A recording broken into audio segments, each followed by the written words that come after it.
Hello and good morning my dear students. स्वागत है आप सभी का हमारे प्यारे से channel SPC centre of knowledge में। आज हम लोग हड़प्पा सभ्यता के तीसरे वीडियो को लेकर के उपस्थित हैं। तो इस वीडियो में हम लोग कवर करने वाले हैं इन तमाम टॉपिक्स को, जैसे हड़प्पा सभ्यता की नगर योजना, हड़प्पा सभ्यता की सड़क और गलियों की विशेषता, गृह स्थापत्य कला, भवन निर्माण, विशाल स्नानागार तथा सामाजिक भिन्नताओं का अवलोकन। तो लगभग इस वीडियो में हम लोग 4 से 5 पॉइंट्स को कवर करने वाले हैं। तो अगर आप हमारे चैनल पर पहली बार हैं तो चैनल को सब्सक्राइब कर लें और बेल आइकन को प्रेस कर लें ताकि नोटिफिकेशन जो है आप तक पहुंचता रहे और आप अपने क्लास 12th की बेहतरीन तैयारी करते रहें। तो चलिए बने रहिए अंत तक। पहला हम लोग का टॉपिक्स है इस पाठ का हड़प्पा सभ्यता की नगर योजना। क्या है? हड़प्पा सभ्यता की नगर योजना। तो यह क्या है? तो हड़प्पा सभ्यता की नगर योजना जो थी वह 2 भागों में विभाजित थी। एक था ऊंचा और दूसरा था निचला दुर्ग, यानी इनको 2 वर्गों में विभाजित किया गया था, अर्थात दुर्ग और निचला शहर। जो दुर्ग था वह भी चारों तरफ से दीवारों से घिरा हुआ था और जो नीचे वाला जो शहर था यह भी चारों तरफ से दीवारों से घिरा हुआ था। तो हड़प्पा सभ्यता की जो नगर योजना थी वह 2 वर्गों में विभाजित है। एक जो है वह दुर्ग कहा जाता है और दूसरे को हम लोग निचला शहर के नाम से जानते हैं। चलिए इसके आगे के जो पॉइंट्स हैं, जैसे हड़प्पा सभ्यता की सड़कों और गलियों की विशेषता। हड़प्पा सभ्यता में जो सड़कें पाई गई, जो गलियां पाई गई, उनकी क्या विशेषता थी? उनको देख करके जो पुरातत्वविद थे उनको क्या समझ में आया, इन सभी चीजों को हम छोटे छोटे टुकड़ों में समझाने का प्रयास करेंगे। तो पहले समझेंगे हम कि सड़कों का निर्माण जो था वह मिट्टी से किया गया था। किस चीज से किया गया था? तो सड़कों का निर्माण जो था वह मिट्टी से किया गया था।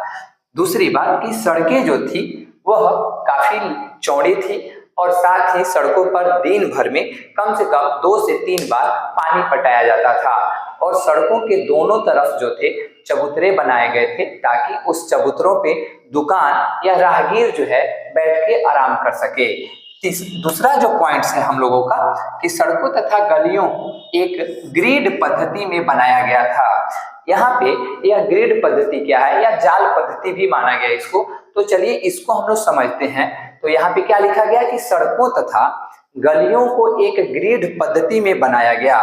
इसके बाद इसी में है कि और एक दूसरे को समकोण पर काटती थी, अर्थात जो ये सड़कें हुआ करती थी यह एक दूसरे को समकोण पर काटती थी, 90 डिग्री के कोण पे माना गया था। इसके साथ ही पहले नालियों के साथ गलियों को बनाया गया था, अर्थात हम यहाँ देख सकते हैं कि सबसे पहले जो था मुख्य सड़कों का निर्माण किया गया, इसके बाद इसके सहायक सड़कों का निर्माण किया गया और इसके जस्ट बाद इन सहायक सड़कों के साथ कुछ सहायक नालियों का निर्माण किया गया और इसी नालियों को सड़क के मुख्य सड़कें हुआ करती थी उस मुख्य सड़क में एक मुख्य नाली हुआ करता था, बनाया गया था। इन सभी सहायक नालियों को उस मुख्य नाली के साथ जोड़ा गया था ताकि जो घर का गंदा जो जल होता था, अर्थात घर का जो गंदा पानी होता था, इस सहायक नालियों के साथ इस मुख्य नाली में जाकर के मिले और इस केंद्र के बाहर नदी या फिर किसी गड्ढे या तालाब में गिराया जाता था। तो हम यहाँ समझ सकते हैं कि जो मुख्य जो सड़कें थी वह सहायक सड़कों के साथ जुड़ी हुई थी और जो सहायक नालियां जो थी वह मुख्य नालियों के साथ जुड़ी हुई थी। यहाँ पे आपको फिर देखने को मिलेगा कि और फिर उनके अगल बगल जो था आवासों का निर्माण किया गया था, अर्थात हड़प्पा सभ्यता में जो घरों का निर्माण था वह बेहतरीन तरीके से किया गया था। अर्थात जो यह सहायक जो सड़कें थी और जो सहायक नालियां जो थी इनके इर्द गिर्द अर्थात इसके अगल बगल जो था वह क्या बनाया गया था? तो घर बनाया गया था ताकि इस घर का जो गंदा पानी जो है आराम से कहाँ जा सके, तो उन सहायक नालियों के साथ मुख्य नाली में जाकर के मिल करके बाहर गिराया जा सके। चलिए आगे समझते हैं हम लोग। अगला जो हम लोग का टॉपिक्स है गृह स्थापत्य, अर्थात हड़प्पा सभ्यता में जो घर बनाए गए थे उसका किस प्रकार से विवरण इस पाठ में प्रस्तुत किया गया है। तो इसमें समझाया गया है कि घर जो होता था, अर्थात ये अगर घर का अगर हम लोग दृश्य माने तो घर जो था एक ही आंगन पर केंद्रित हुआ था। क्या करा कि एक आंगन पर केंद्रित थे, ईंटों के फर्श से बना एक स्नान घर होता था, अर्थात इसी घर में एक स्नान घर भी बनाया जाता था जो मुख्य रूप से ईंटों से बना होता था। नालियां दीवार के माध्यम से, सड़क की नालियों से जुड़ी हुई थी। हमने आपको यहाँ पे समझाने का प्रयास किया था कि जो मुख्य सड़कें हुआ करती थी, अर्थात जो यहाँ हम अगर देख सकते हैं कि जो यह मुख्य सड़कें हुआ करती थी, इन सड़कों के जो सहायक सड़कें हुआ करती थी, अर्थात हम यहाँ अगर इसको बनाने का प्रयास करें, मान लेते हैं कि यह अगर मुख्य सड़क है तो इसकी जो सहायक सड़कें हुआ करती थी, इन सहायक सड़कों के अगल बगल जो था वह घरों का निर्माण किया गया था। किसका निर्माण किया गया था? तो घरों का निर्माण किया गया था और काफी सुनियोजित तरीके से किया गया था। इसीलिए तो इसे शहरी केंद्र माना गया है। हड़प्पा सभ्यता जो था वह एक शहरी केंद्र माना गया है।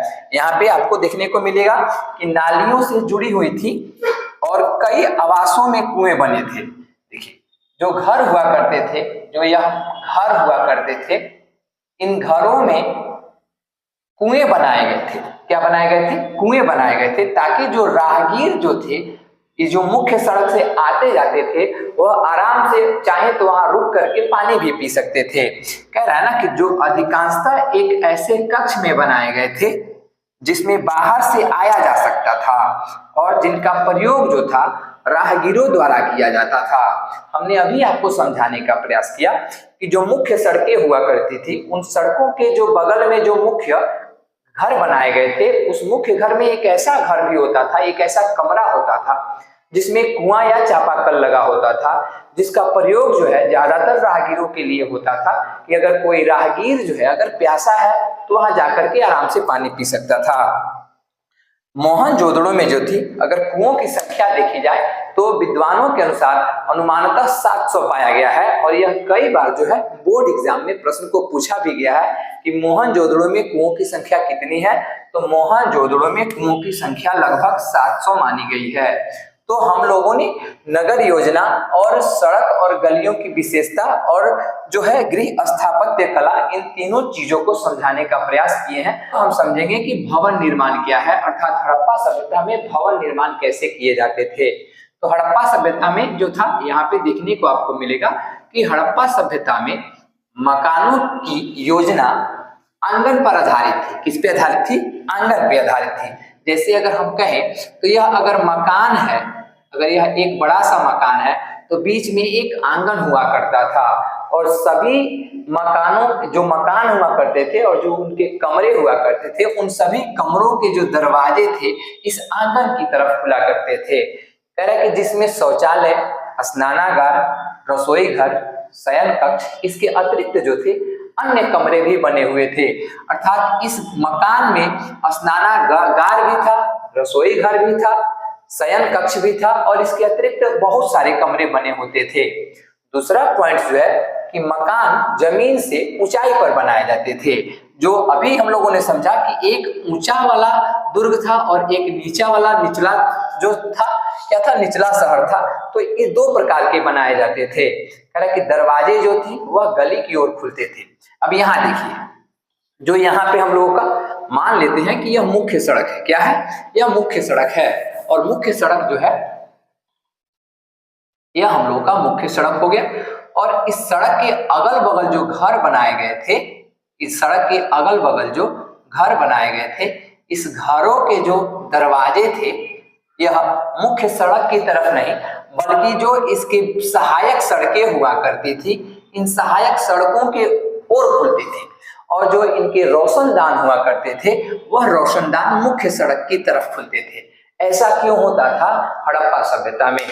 तो ऐसा माना गया कि जो मुख्य सड़क है उधर से धूलकण, शोरगुल और हो हल्ला जो है ज्यादातर आता था, इसलिए जो घर का मुख्य दरवाजा हुआ करता था उसको लोग गलियों की तरफ खोलते थे और जो रोशनदान हुआ करता था उसको मुख्य सड़क की तरफ खोलते थे। तीसरा जो पॉइंट है, तरह के घरों के गंदे पानी निकालने के लिए नालियां बनी होती थी। देखिए, ये जो सहायक जो सड़कें हुआ करती थी, इन सहायक सड़कों के सटे हुए सहायक नालियां बनी हुई थी। क्या बनी हुई थी? तो सहायक नालियां बनी हुई थी, और यह सहायक नालियां जो थी इस घर के एक दीवार से सटी हुई होती थी। ऐसा इसलिए ताकि इस घर का जो गंदा पानी होता था इस सहायक नाली में जाकर के मुख्य नाली में मिले, और यह मुख्य नाली से होते हुए बाहर जाकर के गांव या शहर से बाहर जाके गिरे, और इस मुख्य नाली में जगह जगह पर शोधक बनाया गया था जो कचरों को या गंदे अपशिष्ट पदार्थों को छानने का काम करता था।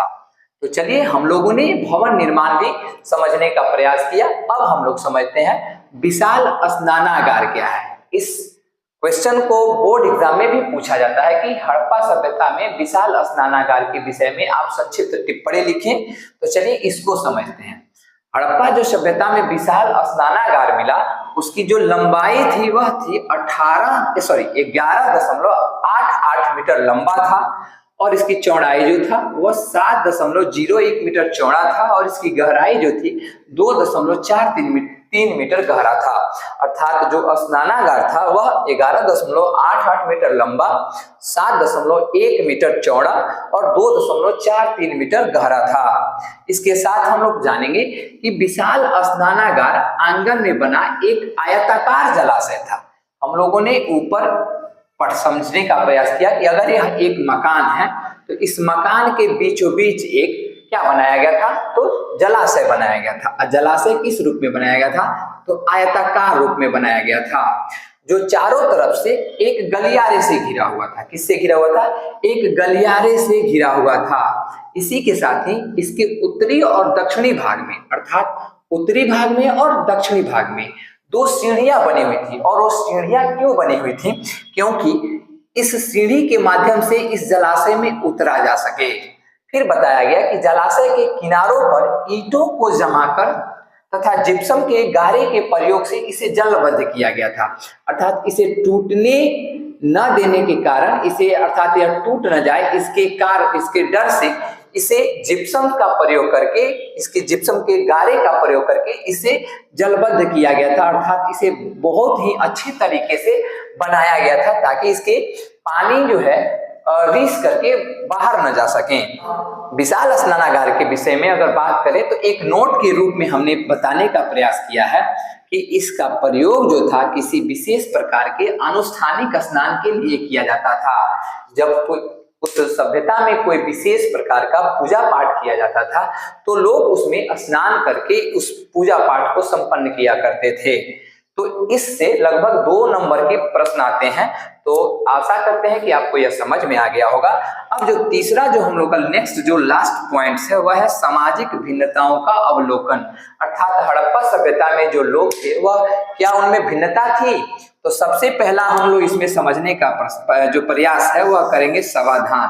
समाधान का मतलब मृतकों को गर्तों में दफनाया जाता था। गर्त समझते हैं? गर्त जैसे कि गर्त एक प्रकार का डब्बा होता है, ऐसे करके एक डब्बा होता है गर्त। यह हो गया हम लोग का गर्त। इसमें जो है लाश को रख करके मिट्टी को, अर्थात मिट्टी में गड्ढा खोद करके इस डब्बे में रख करके उसमें दफना दिया जाता है, जिसे गर्त कहा गया। कि कुछ कब्रों में मृत भांड तथा आभूषण भी मिले।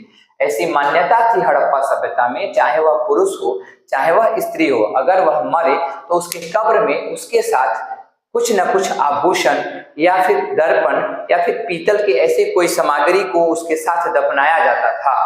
इसी के साथ अगर हम लोग बात करें कि हड़प्पा सभ्यता में दाह संस्कार जो था वह कितने प्रकार से होता था, तो हड़प्पा सभ्यता में दाह संस्कार जो था वह 3 प्रकार से होता था। पहला था समाधिकरण अर्थात पूर्ण समाधान, दूसरा था आंशिक समाधान या समाधिकरण, और तीसरा था दाहकरण या कर्म। अब ये 3 क्या है हम आपको समझाने का थोड़ा सा प्रयास करेंगे।